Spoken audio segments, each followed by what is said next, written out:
Assalamualaikum warahmatullahi wabarakatuh.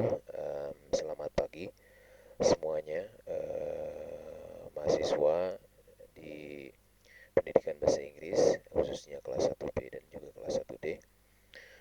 Dalam kesempatan kali ini, um, I'm going to give you the material for the interpretive reading subject ya. Dan semoga all of you still in the fasting activities, dan semoga semuanya dilancarkan dan mendapatkan berkah dari Allah Subhanahu wa taala. Oke, ini adalah materi yang saya berikan di pertemuan ke-8 ini. Di sini ada suruhannya, pertama adalah please read the text and try to understand it, later you can answer the question below. Jadi di sini ada sebuah teks ya yang judulnya Motivation the Key to Success.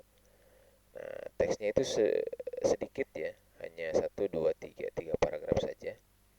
Tapi di sini itu ada ada kata-kata yang digarisbawahi, yang dicetak tebal di sini, yaitu motivation, external motivation, dan internal motivation. Nah, silakan nanti Anda pahami isi dari teks ini. Setelah itu, Anda harus menjawab pertanyaan di sini. Ini sebenarnya lebih kepada interpretasi Anda ya, lebih kepada your interpretive readingnya.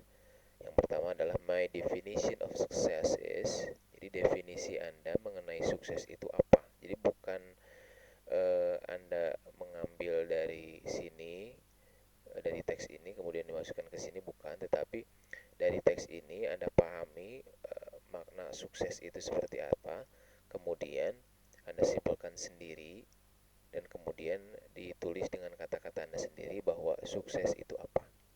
Di sini ya. Maksudnya di lembar terpisah, nanti kemudian dimasukkan di tugasnya, masih di Google Classroom-nya. Kemudian yang nomor duanya, what specific goal will lead me toward my definition of success.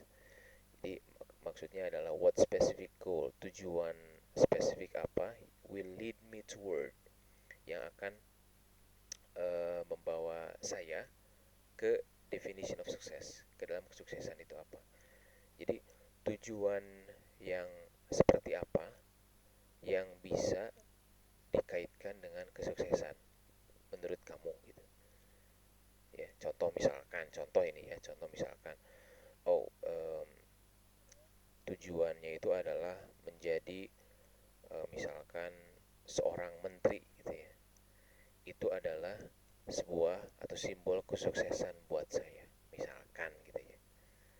Itu salah satu contohnya, misalkan seperti itu.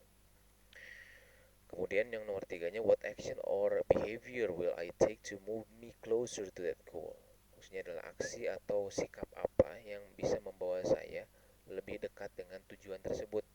Jadi tujuan menjadi menteri itu aktivitas apa yang harus dilakukan, kegiatan apa yang harus dilakukan untuk bisa menjadi seorang menteri misalkan. Kemudian sikap yang harus ditonjolkan untuk bisa menjadi seorang menteri nantinya itu seperti apa misalkan ini ya. Oke, misalkan. Oke, nah itu pertanyaannya ya. Jadi 3 pertanyaan ini Anda jawab nanti di kertas yang terpisah. Kemudian nanti diupload di classwork-nya ya, masih di Google Classroom. Nah, kemudian yang selanjutnya adalah ini lebih kepada um, pemahaman Anda terhadap teks yang di atas. Can you classify between external motivation and internal motivation? Karena di atas itu kan, di dalam teks di sini kan dijelaskan mengenai external motivation itu seperti apa, kemudian internal motivation itu seperti apa. Nah, kalau misalkan Anda bisa mengklasifikasi, kalau misalkan Anda bisa membedakan apa itu external motivation dan juga internal motivation, gitu ya, maka Anda sudah bisa memahami classification pattern, gitu ya. Jadi if you can answer the question, so you had learned about classification pattern. Jadi pola klasifikasi.